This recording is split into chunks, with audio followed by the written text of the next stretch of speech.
Good morning. Glad for those that can join us again here at the BPC for another event in our corporate governance program. Share repurchases, or stock buybacks, as they are referred to most often, have become quite a controversial topic as of late. For those that don't know, or a little bit of background on them, the stock buybacks are when companies use excess capital to repurchase their own stock. And it has resulted in a number of discussions here in Washington, D.C. It's probably a little bit of a good background position to explain, at least since 2019, when the Business Roundtable came out and they redefined the purpose of business. And in doing so, they talked about stakeholders, including customers, employees, suppliers, communities, and of course, shareholders. And so one of the issues with stock buybacks are the various stakeholders. And so in this particular case, two of the stakeholders that are talked about the most are the employees versus the shareholders, and what that means. And as part of a stakeholder capitalism view, many times people have questions as what happens when the various stakeholders are competing against one another. And in this particular case, share repurchases certainly has brought that to the forefront. So today, as we've talked about, we are going to explore that, what share buybacks are, and what benefit they may have on the economy outside of those individual stakeholders. So I want to bring our panelists today. We're very fortunate to have some experts in the field. First, I want to introduce Daniel Bergstresser, Associate Professor at Brandeis International Business School. He's also chair of the undergraduate business program, undergraduate degree from Stanford, and PhD in economics from MIT. Then, of course, there's who is familiar with BPC, former commissioner, SEC Commissioner Troy Paredes, founder of Paredes Strategies LLC, was a commissioner from 2003 to 2013. Prior to that, Troy was a professor of law and business at Washington University in St. Louis, an economics degree from UC Berkeley, and law degree from Yale. So thank you both for coming this morning. So I really probably makes sense, Troy, and I know you and I have talked about the history of many of the issues that come in front of the SEC before. So this is obviously one. And I think that the pivotal date maybe for most to take into consideration is 1982. In 1982, the SEC allowed, or I should say, gave some protections to companies so that they were in fact able to repurchase their stocks. I was wondering if you could give us a little bit of background on 1982, what was going on, what were they thinking when that was allowed? Well, look, I think one of the questions over the years when it comes to buybacks is a concern on whether or not there might be the risk of potential manipulation or some buying of securities that could be against the goals of making sure that the marketplace is free of manipulation, fraud, and those sorts of things, that the markets have the integrity that they need to have. So we even see it now in the debates that are taking place, a concern around whether or not the marketplace has the information it needs in order to evaluate repurchase decisions. We can think about that through, for example, a fraud or an anti-fraud lens, if you will, and just an overall focus on informed decision-making by investors in the marketplace. So they can evaluate the opportunities they have to buy, sell, hold, as the case may be. And as a related point, concerns over the years, questions over the years, considerations over the years about the potential for manipulation. So there has been, as you've indicated, for some years now, rules on the books at the SEC with an eye on those considerations, and they have evolved over the years. And the latest proposal from the SEC indicates that they are still going through some measure of evolution. We'll see where things ultimately pan out as they go from the proposal they issued some months ago and progress towards presumably a final rule at some point later on in the year. But I do think, and I think this is probably where we'll spend a lot of our time today, that there's a broader perspective, and Tim, in some sense, you were already teeing that up, and that is to say, as a general proposition, it's important to make sure that our markets have integrity. And as a general proposition, it's important to make sure that investors have the information they need in order to make informed investment decisions. Quite frankly, those are the basic foundational pillars upon which the entirety of the federal securities laws and the regulatory regime depends. And that's for, I think, very good reason. Whether you're an investor, whether you're an issuer, whether you're an employee, or any broad set of member of the broad set of stakeholders in terms of focusing on those questions.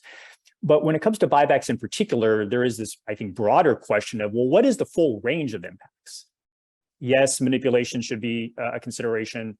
Yes, fraud, informed investor decision-making should be considerations. But beyond that, as you think about the full set of effects, what are the full set of effects? What are the full set of effects across an economy, across society, perhaps even more broadly, of buybacks? Quite frankly, of an individual decision to buy back or not by an individual company at a moment in time, but in the aggregate of buybacks. And again, we'll get, I think, into that. There's a lot to unpack there. But I do think, just as a starting point, that broader lens on it is really important, because as one broadens out the lens and you spot and identify and consider a range of broader potential impacts than might otherwise be the case, what that then may mean is well, maybe your assessment as to whether or not a buyback or buybacks on the whole are for better or for worse could start to change, because the considerations is a different blend of considerations than might otherwise have been the case. So I'm really looking forward to the discussion and hearing your thoughts and the professor's thoughts as well. And I also just want to thank BPC for putting this together and for its commitment to, frankly, having these sorts of conversations where it's not about good or bad or for or against. It's about, is there a way of thinking about this where you can potentially find some common ground where otherwise you thought it didn't exist, but in any event that really wrestles with what are some tough choices and, quite frankly, some potentially tough trade-offs from time to time. Well, I appreciate that, Troy. And before we get on to the further the discussion, I really want to mention to those watching, please submit questions using the live chat or YouTube or Facebook, or on Twitter using hashtag BPC Live.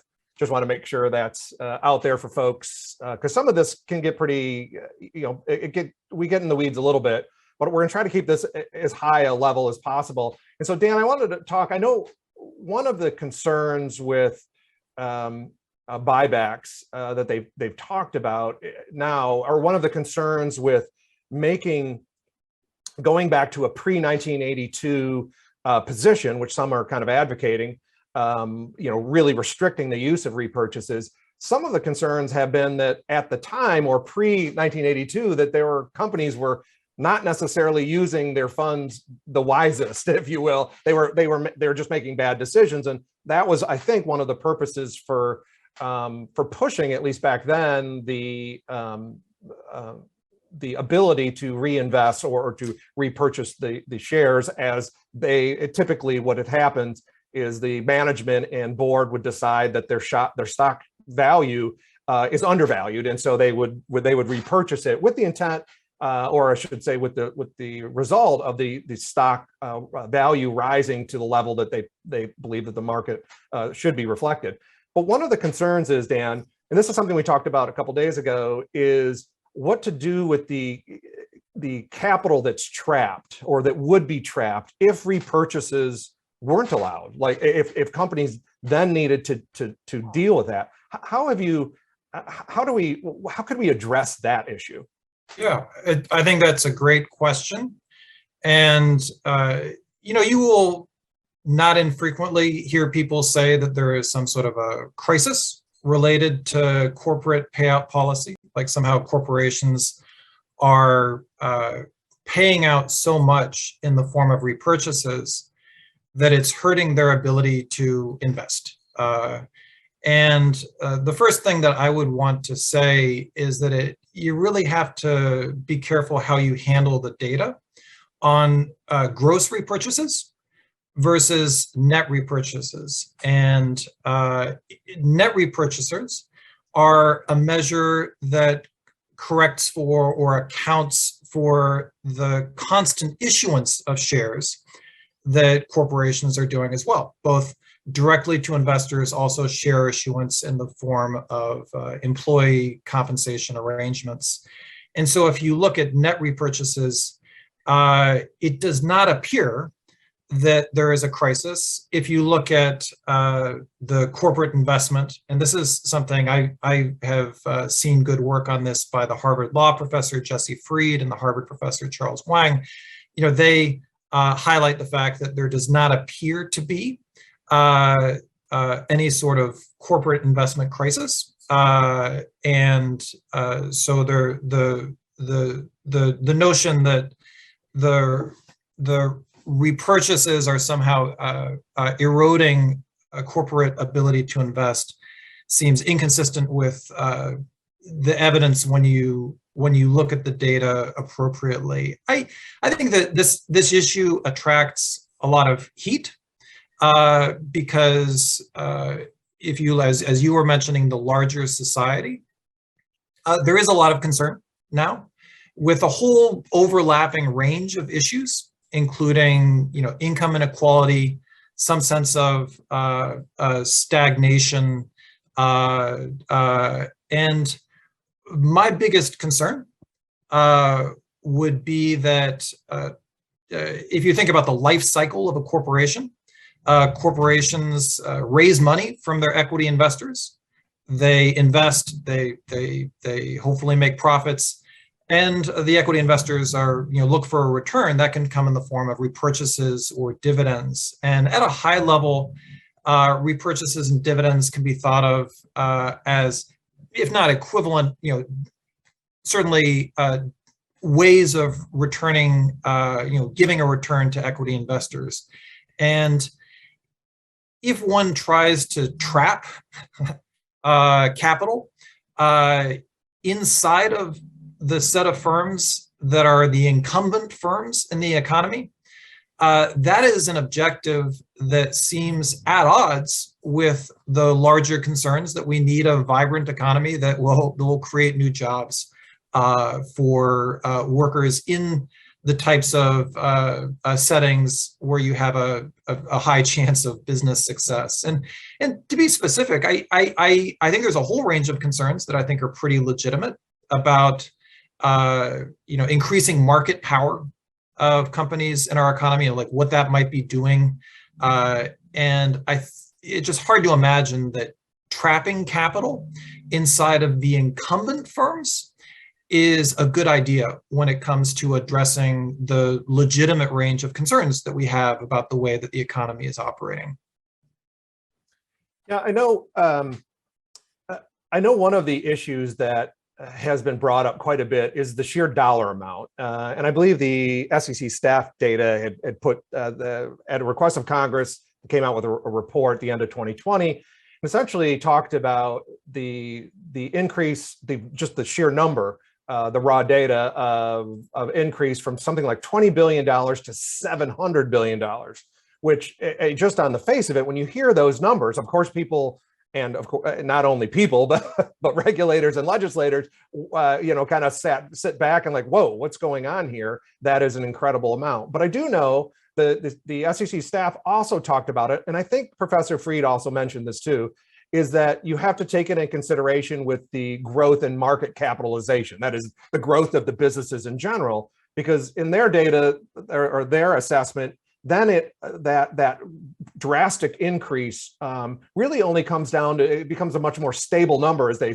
think they put it, at only about 2% difference. So Troy, I wanted to get your thoughts. I mean, are we just talking past each other? Are the two sides of this debate just talking past each other on these numbers? I mean, at some point, I feel like we need to just agree on what the numbers are so we can have that broader discussion. Well, I'm sure the professor will have something to say in terms of the numbers and how to, if you will, scale them. There's always the question of not just the numerator, but the denominator, and thinking about how you scale and size whatever an absolute number is to get a sense as to what it means in real terms or what it means on a proportional basis. And so there's a lot of judgment calls that go into that. In absolute terms, of course, the number is bigger than it was, but that's the case in many instances for many things. And I think in some sense, your point about, are two sides or more than two sides talking past each other. I mean, I think that's a bit of a tee up of what the challenge is, which is there a way for it not to be about this side or that side, or even in more categorical terms, buybacks good, buybacks bad, but rather coming back to this question of, well, what are the full range of consequences? Which of course doesn't tell you for sure. There are still choices to be made. And even as to the same set of consequences, people will make different choices about how to trade those consequences off. That's the essence of policymaking. That's the essence of legislating. That's the essence of being a regulator. But the beginning point on that is whatever the size is in terms of total aggregate buybacks, whatever the right way is, or the different ways of scaling it, and sizing it, if you want, on a proportional basis, there's still this question of, okay, well, what are the consequences? And I do think that, and Tim, this comes back to how you introduced the discussion. I do think that oftentimes the question is, well, the question is always, what do you do with that? What do you do with this dollar you have available? Quite frankly, part of the question is that dollar really available? Or if folks characterize excess capital, well, what does excess really mean? Arguably, there's a normative dimension, a value judgment in the question of, or the characterization of something being excess as compared to what opportunity set. So that's a whole interesting question that maybe I'll set to the side. But in terms of the consequences, one dimension of it, without question, kind of first order consequence, is as to a particular company. When you have whatever dollar amount you have, that you're going to not reinvest in, say, plant, equipment, R&D, new stores, new facilities, what have you, and you say, okay, what's the best thing to do with that capital? And you say, all right, well, we could give it to our employees, for example, in one way or another, more benefits, more time off, higher wages, a bonus, all sorts of things, possibilities. Or you could engage in a buyback, just dividends as well, but engage in a buyback, in which case, okay, we're going to give it to the company's shareholders. If you stop the analysis there, then you say, all right, well, these employees at this company at this particular time, on the one hand, or these shareholders in this particular company at this particular time, on the other hand. My personal view is that's too circumscribed of a set of consequences to engage. There's a whole set of effects that happen downstream, second order, third order, N order, however you want to characterize it, effects that happen downstream in a more dynamic way if you, say, give that capital to employees in some form or fashion, but if you give it to shareholders as well in some form or fashion, through a buyback. The most obvious point that others have made, and so there's nothing new on this, is, well, some of the shareholders who participate directly or indirectly in a buyback may very well be also the employees of that particular company at that particular time. But beyond that, when you think about a buyback, whether you're talking about institutional investors who are the investors, and ultimately individuals who are the beneficiaries, or individual investors who are the shareholders participating in the buyback, they then do a bunch of stuff with whatever it is that they now have as a result of participating in a buyback. They have more wealth than they otherwise would, everything else being the same. And there are wealth effects. What do you do when you have more wealth? They have more purchasing power. And so what do you have more purchasing power? So there are demand side effects, there are wealth effects. So what that then means is, and this goes back, I think, to the notion of that redeployment of capital, the reallocation of capital throughout a broader economy, that through a buyback, you have demand side effects, you have wealth effects. People have more money to save, more money to invest, more money to buy things with, to consume with. All of that are means by which that capital starts to circulate more broadly throughout the economy and throughout society than it otherwise would. Other companies get funding that otherwise perhaps wouldn't get funding. Other companies get funding on better terms than otherwise they might have. Goods and services and products are bought that otherwise might not have been bought. Those who are now selling more stuff have the ability to go themselves invest more, have the ability to hire more, have the ability to pay better wages than might otherwise be the case. To be fair, on the quote other side, if you instead of engaging in a buyback, say, give more to your employees at a particular moment in time in one way or another, well, there are downstream effects of that as well. Those employees then can go buy more stuff. Those employees have more that they can go save with. Those employees have more that they can go invest with. So I think the point, from my vantage point, is when you broaden it out in that more dynamic, what's the full set of effects over time? And to maybe borrow a phrase and to turn the phrase perhaps a little more than I should, but I think Dan will appreciate this. If you think about it from kind of a partial equilibrium analysis versus a general equilibrium analysis, it's a very different analysis. The static analysis versus dynamic analysis, however you want to put it, it's a very different analysis. Now, frankly, from a policymaking perspective, kind of putting my hat on that I used to wear when I was at the commission, that gets really hard, right? It gets really hard to then say, all right, given that broad set of effects and the broad set of effects over time, where do I land in terms of those trade-offs from a policymaking perspective, and what does that then translate into in terms of rulemaking and what have you? But I do think that broad perspective is incredibly important to take into consideration the full range of effects. It doesn't, as you indicated, it doesn't say this buyback ought to be undertaken or not. It doesn't say buybacks as a whole should be more or less. But it is a critically important, I think, input into making those sorts of judgments as a policy matter. And then that translates into legislation, rulemaking, disclosure requirements, and the like.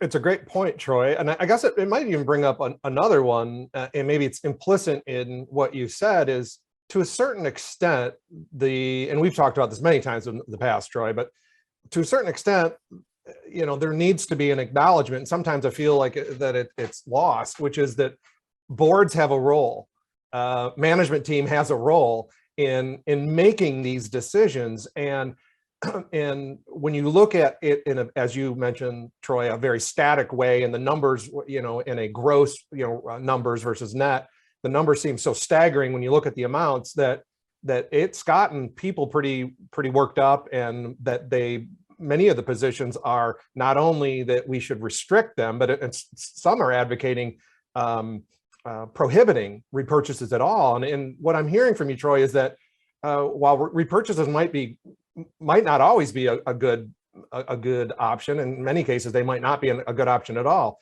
at least it's another tool that boards and management should be able to consider in how to allocate that capital. Is that fair to say? Yeah, well, and there's another kind of broad lens on it, if you will, which is how should capital allocation decisions be made in our economy? Right, at some level, that is the question. And is it boards and management? That's been the answer, in a manner where they, of course, then have to abide by their fiduciary responsibilities. Should it be boards and management? Others might say that elected officials ought to have more of a say in that. Others might say regulators ought to have more of a say in that. There is that question lurking, but when you take a step to the side of that question, which is an interesting question, I have views on what the answer to that ought to be, but you have this okay, again, consequences consideration, which is, all right, overall, it's important, I think, to have capital that is allocated, to come back to how Dan talked about it, not having capital that's trapped, but having capital that can have the opportunity to be reallocated and put to more productive uses, so that overall and over time, that capital can facilitate, promote, drive economic growth. And with that economic growth, the opportunity, the inclusiveness that you hope corresponds to it. And that is a kind of more macro perspective on it. But I think that's an important perspective on it. And again, the practical challenge becomes, in light of all of these considerations, and I'm sure I haven't touched on every consideration that is worth touching on, but in light of all of these considerations, including concerns around fraud, manipulation, the integrity of the markets, and transparency and informed investor decision-making, where we kind of started, when you throw all of that into the mix, that's a different consideration than a narrower perspective on one or two aspects of that. And again, I think that's particularly important to move things toward the outcomes that will overall and over time be better, not for just any particular stakeholder, but for economic growth, opportunity, and all that hopefully promises across society more broadly. Right. And to that, Dan, I know that we had talked about before that there is bipartisan support for these restricting it. Some a little bit, some just asking for more, and we'll get to the SEC rule in just a minute, but for more disclosure. Others are, as I mentioned earlier, calling for it to be prohibited or vastly restricted to the extent that it wouldn't really be the option that we're kind of talking about here and what the benefits, broader benefits may be. But there really seems to be a bipartisan push to restrict these. Dan, how do we talk to folks about that and get them to kind of think through this more broadly speaking? Well, I think it's dangerous to look to securities law and regulation to solve every problem that we have in our society. I think that we should, our securities laws exist to do a pretty narrow set of things. I think that the concerns that are widely shared about income stagnation at in the maybe the bottom 90% of wage earners in our society, like those are legitimate concerns.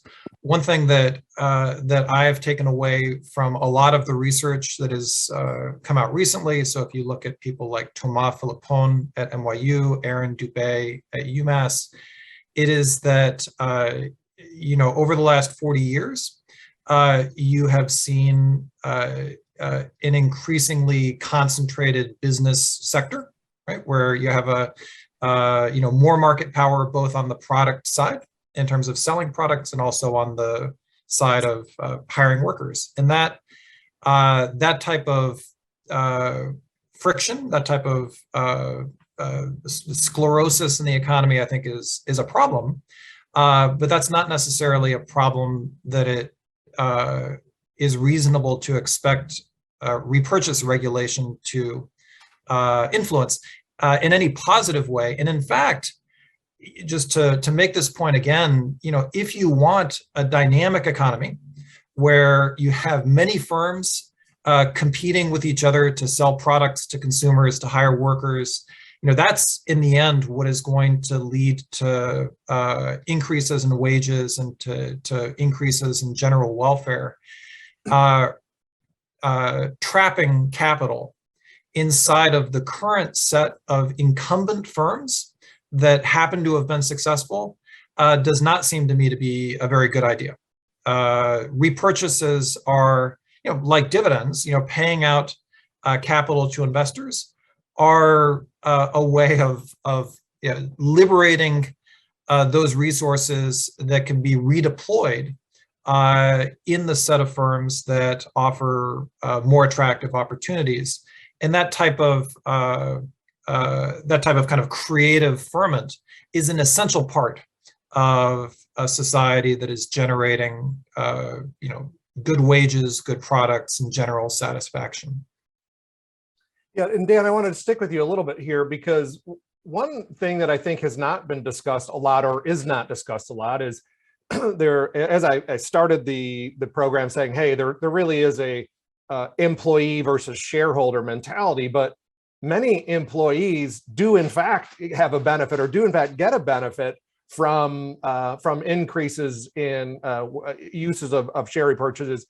More and more, I think we're seeing data that shows the increased use of equity compensation being paid in stocks. Also, many of these people have, the employees have 401ks and pension funds that are directly invested in or related to not only the stocks of the companies that they work for, but others broadly. So I feel like that issue is not maybe talked about as much. And it seems like it's more of, and I think you mentioned it, it's more of the we get caught in this employee versus really upper management in compensation, and those numbers are stark. They're big. Do you feel like that could be addressed more, or how do we get that this discussion point, I suppose, to the table?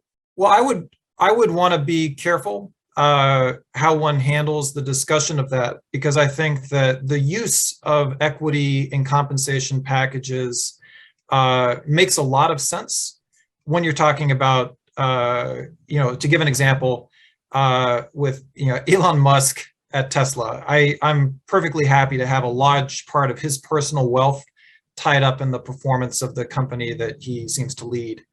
Once you get down into employee number 5,000, so what you're describing is empirically true. So it is absolutely true that when we look at the use of equity as part of compensation packages, it does penetrate pretty far into the meat of a lot of publicly traded corporations.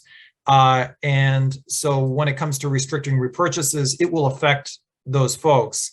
At the same time, as somebody who believes passionately in the benefits of portfolio diversification, I would say that if you are a junior employee at, to pick a firm, if you're a junior employee at Tesla, having, in addition to your, job being Tesla, I think you should probably diversify your financial portfolio as well, just so that you're not extremely concentrated in one firm. So I agree with you as an empirical matter that you do see a lot of, it's not just CEOs and it's not just sort of C-suite executives who are being compensated with equity. And so restricting repurchases will affect a lot of employees. As you say, the division between shareholders and employees is not necessarily stark in the way that it is sometimes drawn. At the same time, like, my advice is just please, if you're listening to me and you take away one thing, please remember portfolio diversification is extremely important, and do not put all your eggs into one basket. Well, that is a very good piece of advice. Even for those of us that don't have your background, hopefully we've heard that once or twice. So I really appreciate you reiterating it. We've talked about the SEC. We've been dancing around or talking around the SEC, what they've got proposed. So I do want to spend a little bit of time on what's going on. And in particular, those who have been following this, the SEC proposed actually two rules. We're going to only focus on the one dealing with share repurchases. The others deals with insider trading, and we'll leave that for another day. But they proposed this rule back on December 15th of 2021. And to keep it kind of a high level, just so folks that are watching don't have to go necessarily read the rule, but there are really two main parts of this. And this is to change the disclosure regulations to require daily reporting. That is, daily reporting when a company does, in fact, not make the announcement to engage in stock buybacks, but in fact does do that. And also, the second part is that they are required, or that they are proposing to require, an enhanced disclosure. And in this particular case, it would mean that companies have to relay their objectives and rationale for the share repurchases when they do it. So, Dan, I wanted to start with you. Daily reporting. There's a little bit of a history here. It went from quarterly, and I think it's of this, and now it's currently monthly. And now they're talking about making it daily. What are your thoughts on that? Yeah, what I think when I look at these proposals is that it's important to separate two concepts. The first concept is how quickly information is released from publicly traded companies that are doing repurchases. And the second concept, which can be separated, is what is the degree of granularity in the information that eventually comes out. And by granularity, in this case, what I mean is at the moment, we get information that is bucketed by month, right? So what repurchases were done, the quantity in each month. And so I just want to separate how fast the information comes out. Does it come out T+1, next day, versus are you getting information about repurchases that is at the daily level of granularity? So you could get information a year later that would have the daily level of granularity, and so there's no these concepts are separable. I am much more in favor of high granularity in the information that eventually comes out. I think that a high level of granularity is useful. I think that we do occasionally see the sorts of opportunistic behavior by firm insiders that are inconsistent with the way that we would want our capital markets to work.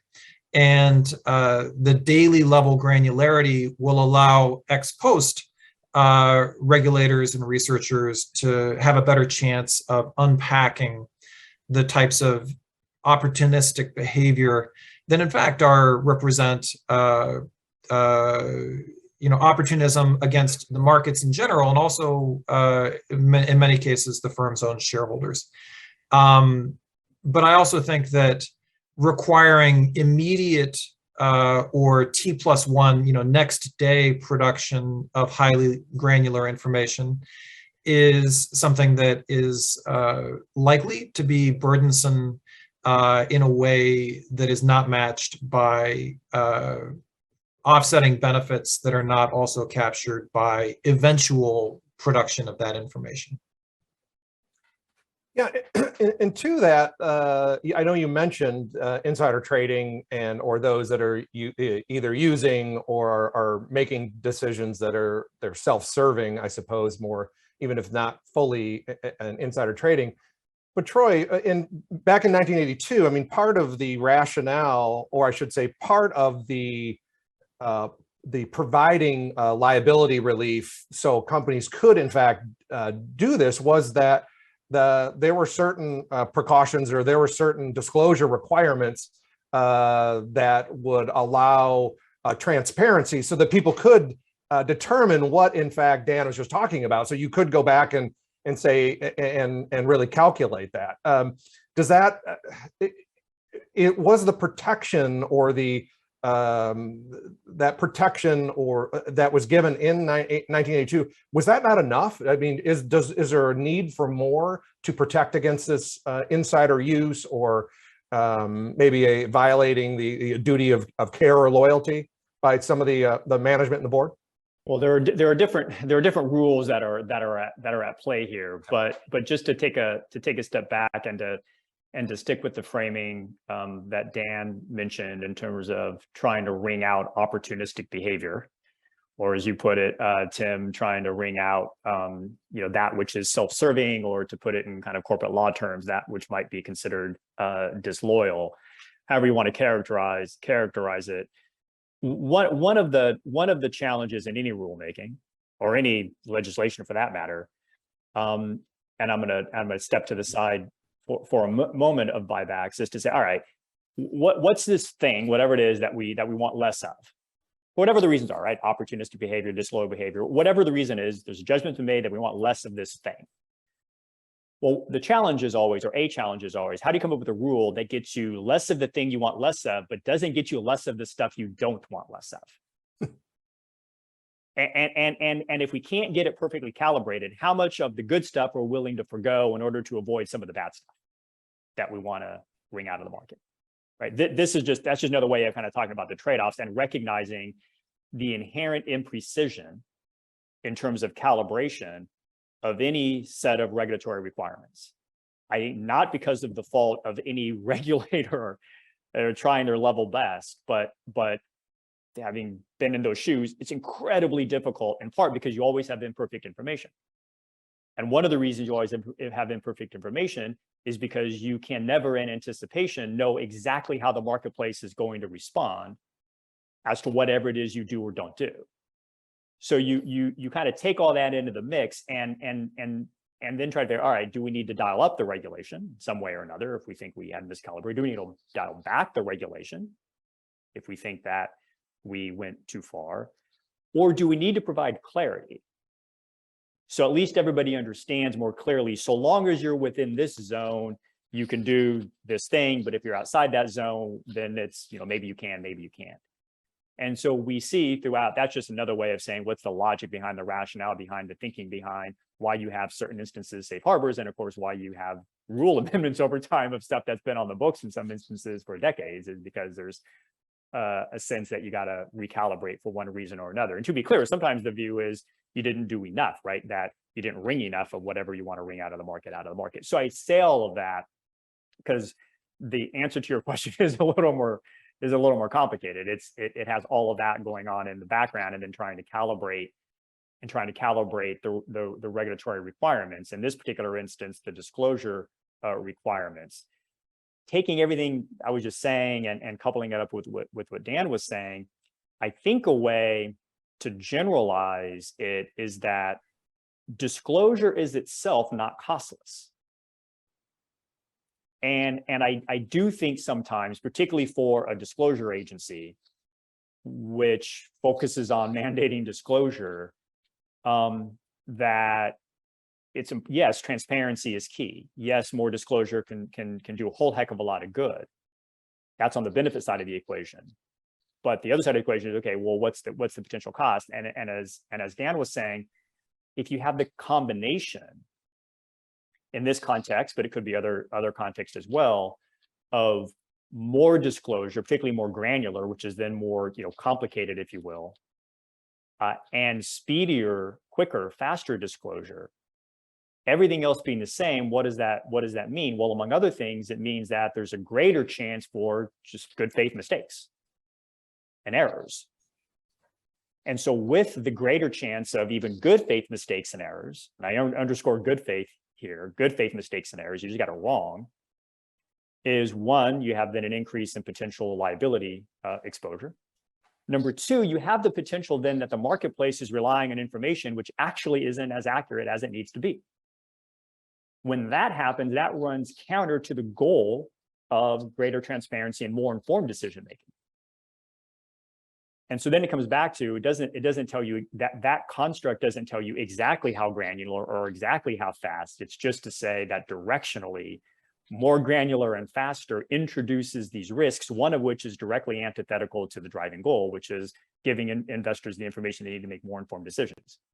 So if one thinks that's a real risk and that it ought to be then accounted for, then of course that feeds back into, all right, the dimension of granularity as well as the dimension of timeliness as you try to calibrate so you can achieve the goals you're trying to achieve, but do it in a way that reduces these risks so that you strike again, and so that you get an outcome that's acceptable, all things considered. Another way of putting that is that's kind of the cost benefit analysis around all of it. If you talk to folks who have had a role in one way or another in regulatory reporting, and this is a version of regulatory reporting without question, one of the things that becomes really clear is it's not necessarily so easy to get it right.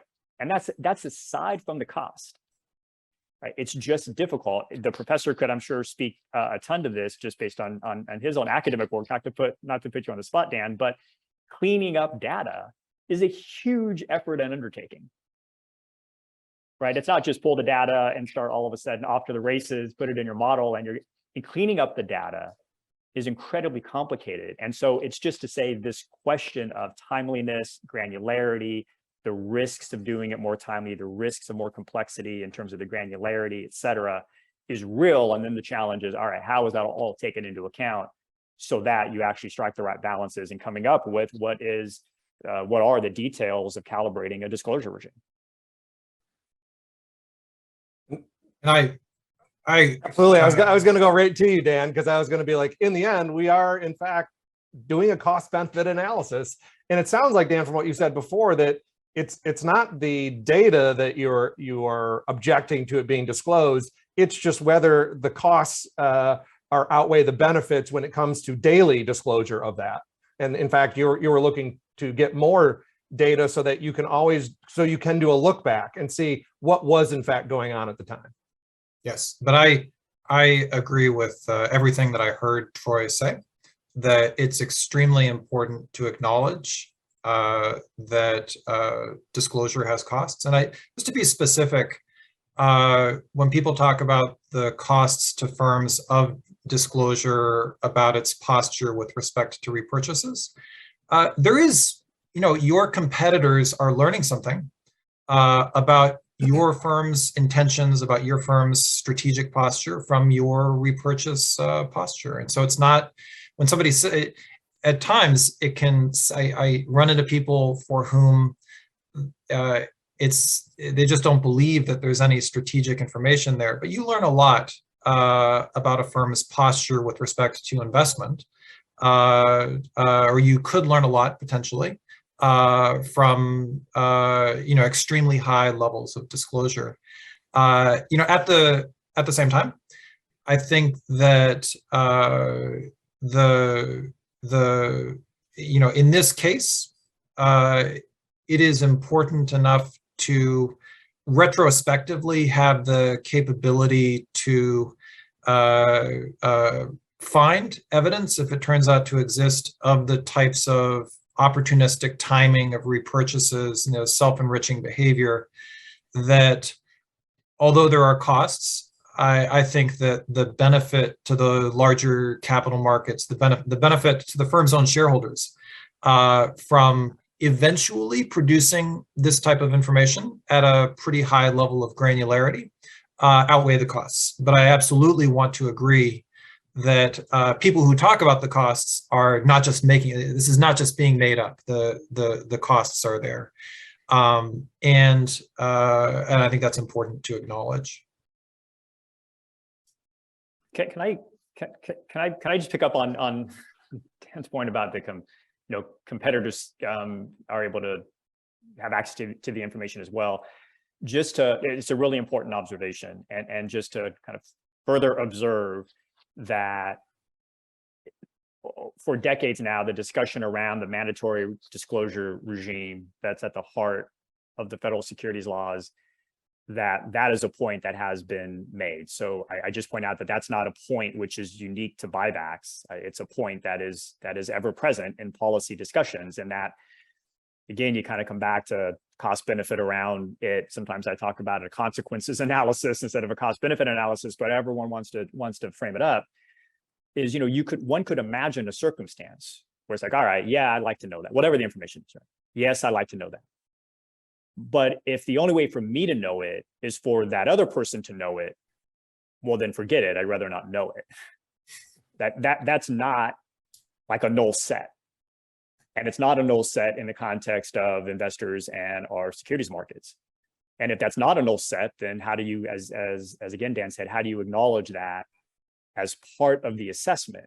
But what's also important, again, I think just picking up on one of the themes that Dan was getting at, is the answer to that isn't all this or all that, right? It's not disclose everything, T+1, or everything T+0, or whatever it is, or nothing, right? There are different dials one can turn. One is the degree of granularity. The other is the timeliness, just being two that are most apparent, and that, of course, are at play here. And on the timeliness point and the competitive sensitivity of some of the information, whether it's direct or indirect, right, in terms of what one gleans or what one is told more directly, I think Dan would agree that not only is for whatever the information is, not only is more opportunity, more time to get your ducks in a row in terms of the data, so that you make sure it's accurate. More time allows you more opportunity to do that. But in addition, everything else being the same, the longer the lag, the less competitively sensitive the information. And again, that's more of a generalization. And again, the details of the information matter. I suppose if the information was a forward-looking statement, then a lag on the disclosure may actually go the other way. But for anything which is historical and backward-looking, that has occurred, generally, the longer the lag for the disclosure means that it's less competitively sensitive. Now, the other side of that would be, well, and it's less informative to investors. So again, this comes back to the balancing but it doesn't have to be all this or all that. There are different ways of trying to calibrate the disclosure requirements in substance and form in terms of timing to try to acknowledge all of these considerations, and then make judgments as to where one thinks the requirements ought to land. Yeah, Troy, I mean, it seems as if it's really in what you've described. If I'm hearing it right, it depends on kind of which way you're looking. Are you looking forward?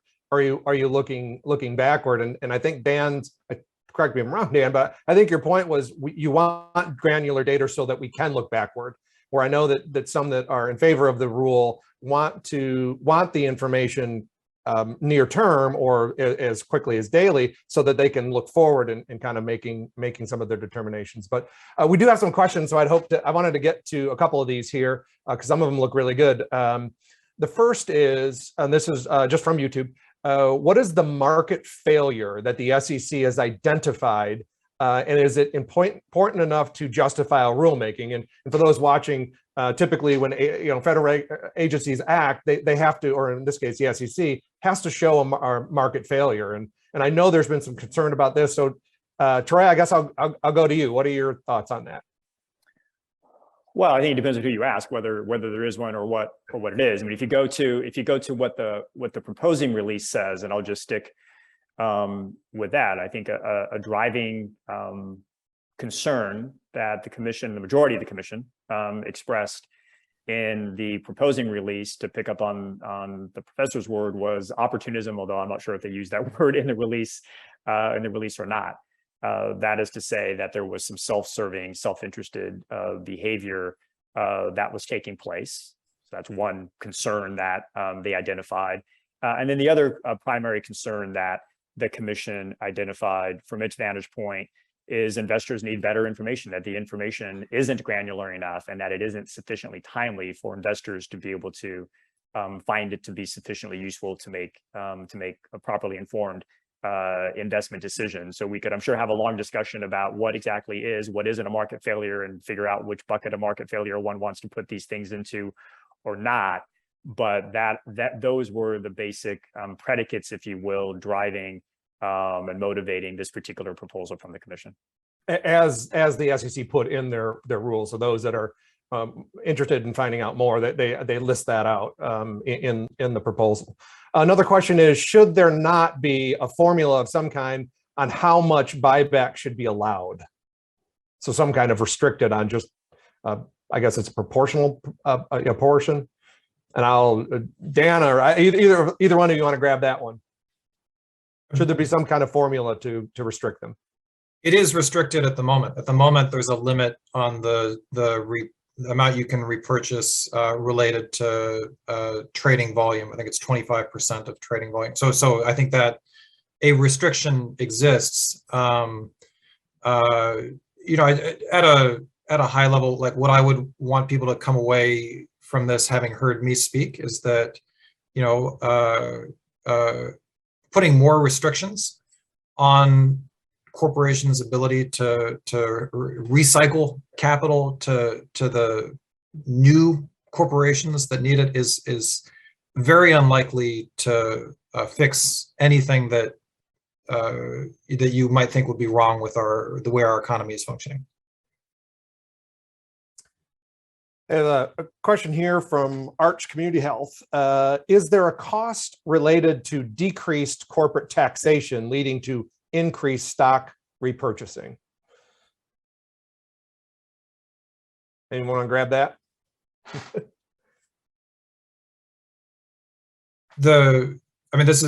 I said earlier, I think that securities law exists in a setting where there are all sorts of you've got antitrust going on, you've got tax law. It is true that there are some differences in the way that repurchases and dividend payments are taxed. It's not obvious to me that is something that would drive, in a reasonable world, the way that the SEC approaches things. In a different panel, we could talk about how the Internal Revenue Service addresses it, but this is not a matter, in my view, for the SEC. Right, and I'll ask a question, but I'll also refer the person asking the question to a paper that we just released here at BPC on this topic. which is the question is, with the vast majority of stocks being held by the top 10% of Americans, how can society benefit from this in a positive way? We talked about this today on the panel on the broader set of beneficiaries, beneficiaries than just a shareholder versus an employee. And we go to length in the paper to talk about what those benefits are. So I will refer you to that for that particular question. It looks like we have one more question. I think this is probably one we've already did, and I'll ask Troy this. Could the panelists comment about ultimately how much buybacks affect the GDP or contribute to the GDP? Troy, I think you really talked about at the beginning about it's exponentially larger than the discussion has been. Well, so I don't have, so on the as I hear the question, I don't have at the ready the data in terms of a direct causal connection between buybacks and the aggregate and what that has meant in terms of GDP and economic growth. That study may be available somewhere. I don't have that at the ready, candidly. I think it though is this notion, and again, I'll come back to what the professor was saying and what I think a lot of the discussion today has been is the recognition that the recycling, the redeployment, the reallocation, however one again wants to put it, of capital throughout the economy is an important part, at least qualitatively. And again, I don't have the aggregate quantitative figures at the ready in terms of economic growth, reinvestment in other enterprises, the opportunity for those then other enterprises to themselves hire folks, invest, grow, open new facilities. And so from that vantage point, they have these, as you put it, kind of downstream effects, these kind of broader effects across an economy and across society, which I think, Tim, as you've indicated, the effort here, at least, to just kind of broaden out the lens in terms of thinking about those full set of consequences and as they play out dynamically and over time for an economy and for society. To the extent there's specific data on aggregate cause and effect, that would be terrific. I'm not sure that study as such exists, because it's always hard to demonstrate the cause and effects. I think intuitively, all of that has, from my vantage point, a lot of resonance. But I think a final point, if I could, on that, is not to overlook a really important related point, I think, and I'll just state this briefly, which is it, of course, is really important entirely aside from buybacks and repurchases, entirely aside from that discussion as such. It is important for companies to be investing in their employees. It is important for companies to be investing in communities. And we see a lot of that. We do see companies taking seriously obligations to a whole range of stakeholders. And for no small reason, that's an important part of laying the foundation to have a successful business over the long term. And so it's key to strategy. It's quite frankly key to risk management. And so those are top of mind issues for boards and officers of companies, as they should be. It's good for society, it's good for the economy, and it's good for the companies when you have workforces that you're committed to and that you're investing in. So I do think that's an important point. It's not it's a little bit to the side of the particulars of what we're talking about in terms of buybacks, but I do think it's an important point, and didn't want that point somehow not to come across in the discussion. Well, Troy, Dan, I really appreciate you taking the time this morning to talk about this issue. I mean, it appears to be a growing issue, or at least the importance of it, as recently passed legislation that restricts some of this in what they in a CHIPS. So it's a CHIPS Act dealing with semiconductor production, had a provision that dealt with this in it. So this is something. Wall Street Journal had an article the other day talking about how banks are stepping back from repurchases because of what could potentially be an issue economically, and want to keep more on reserve. So this is an issue that is ongoing. But to conclude and definitely mention what Troy did, and we here at BPC, and in particular, the corporate governance program we've talked about, is again, the 2019 Business Roundtable position on stakeholder capitalism and looking at all stakeholders, which is what Troy was talking about. It's a very important thing to do. In fact, one of our members here, and I hope they don't mind me pointing them out, Johnson & Johnson, points back to their credo from the early 1900s that reads very similarly to the proposal that talks about all these stakeholders. And I've been reminded by talking to a number of executives that most well-run companies look at stakeholders in the way that Troy just described, because that's why they're successful. So we definitely wanted to reiterate Troy's point there. And again, thank you all for watching. This is an ongoing series on corporate governance issues, environment, social, and governance issues as well.